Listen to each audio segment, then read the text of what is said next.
बिस्मिल्लाहिर्रहमानिर्रहीम। अस्सलाम वालेकुम फ्रेंड्स एंड फैमिली। आज जो मैं आपके लिए रेसिपी लेकर आई हूँ वो एक बहुत यूनिक और बहुत खूबसूरत सी और बहुत ही आसानी से बन के तैयार हो जाने वाली रेसिपी है। घर के ही अज्जा से तैयार हो जाएगी, उसके लिए बाज़ार से कुछ लाने की और बहुत ज़्यादा एफ़र्ट्स करने की ज़रूरत ही नहीं है। बहुत ही खूबसूरत से स्नैक्स मैंने बनाए थे जो इस सर्दी के मौसम में बहुत अच्छे लगे शाम को। खस्ता और करारे समोसे के डिज़ाइन मैंने तैयार किए हैं। आइए रेसिपी शुरू करते हैं। सबसे पहले मैंने 1.5 कप मैदा एक बाउल में डाला। उसके साथ आधे चम्मच अजवाइन, 1 चम्मच नमक और 2 चम्मच ऑयल डाला। आधा चम्मच ऑयल बचा लिया और आधे चम्मच ऑयल से हम आटे को ग्रीस करेंगे गूंदने के बाद। आटा उसी तरह गूंद लेंगे जिस तरह से गूंदते हैं। इसके बाद इसको ऑयल से ग्रीस करके मैंने 15 मिनट के लिए तकरीबन रख दिया। जब तक हम अपनी आलू की फिलिंग तैयार कर लेते हैं, एक पैन में मैंने 1 कप ऑयल डाल के उसमें एक चम्मच ऑयल डाल के उसमें चंद कड़ी पत्ते डाले, 1 मिर्च डाली चॉप, थोड़ी सी प्याज, थोड़ी सी हल्दी और थोड़ी सी मिर्चें डाल के जैसे ही कड़ी पत्ते की खुशबू आने लगी चूल्हा बंद कर दिया। इस बघार को हमने अपने मैश्ड आलूओं में मिलाया। यकीन जानिए आलूओं का मज़ा डबल हो गया था। कड़ी पत्तों की बहुत ही अच्छी खुशबू आ रही थी।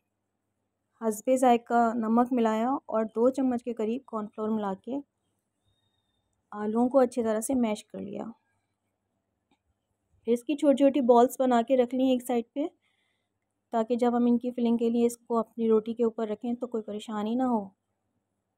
अब इस तरीके से मैंने आटे के 2 हिस्से करके उसको एक पेड़े को बेल लिया। तकरीबन बड़ी सी रोटी की शक्ल में बेल लिया, जितनी बड़ी और मुनासिब पतली करके उसको मैंने अभी बेल लिया। अभी आप देखिएगा,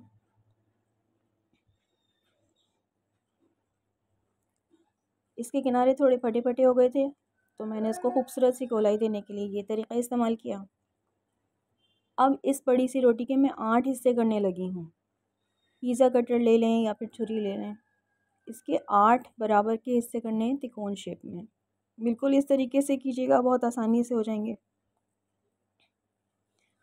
अब इनकी जो नीचे वाली पतली टिप है इसके अंदर मैंने 3 कट लगा लिए। हर पीस के टिप में 3 कट इस तरीके से लगाए और इनके ऊपर वो अपनी जो बॉल्स बना के पहले हमने रखी हुई थी वो रख दी। थोड़ा सा फैला के इसको अंदर की जानिब फोल्ड करते हुए मैंने इसको एक खूबसूरत सी शेप दी है इस तरह से। और देखिए कितना खूबसूरत स्टाइल बन के तैयार हुआ है। यूनिक स्टाइल, खाने में भी बहुत अच्छे लगे और देखने में भी बहुत ही खूबसूरत, घर में भी सबको पसंद आए। अब इसी तरह से मैं सारे समोसे तैयार कर लूँगी, फिर मैं आपको दिखाती हूँ। ये देखिए जनाब, एक पेड़े में हमारे कितने सारे स्नैक्स बन के तैयार हो गए। तकरीबन 8 स्नैक्स इस पेड़े में बने थे और 8 ही स्नैक्स दूसरे पेड़े में बने थे जो मैंने फ्रीज़ कर दिया है। अब मैं इसको लो मीडियम फ्लेम पे फ्राई कर रही हूँ। आँच ना तेज़ रखी जाएगी ना हल्की। तेज़ रखेंगे तो जल्दी जल जाएंगे और कच्चे रह जाएंगे अगर हल्की आँच रखी। देखिए जनाब कितना खूबसूरत से स्नैक्स तैयार हो गए हैं, नरम, खस्ता और करारे, साफ़ सुथरे और बाज़ार से आधी कीमत पे। आप भी ज़रूर बनाइए। मुझे इजाज़त दीजिए। अल्लाह हाफ़िज़।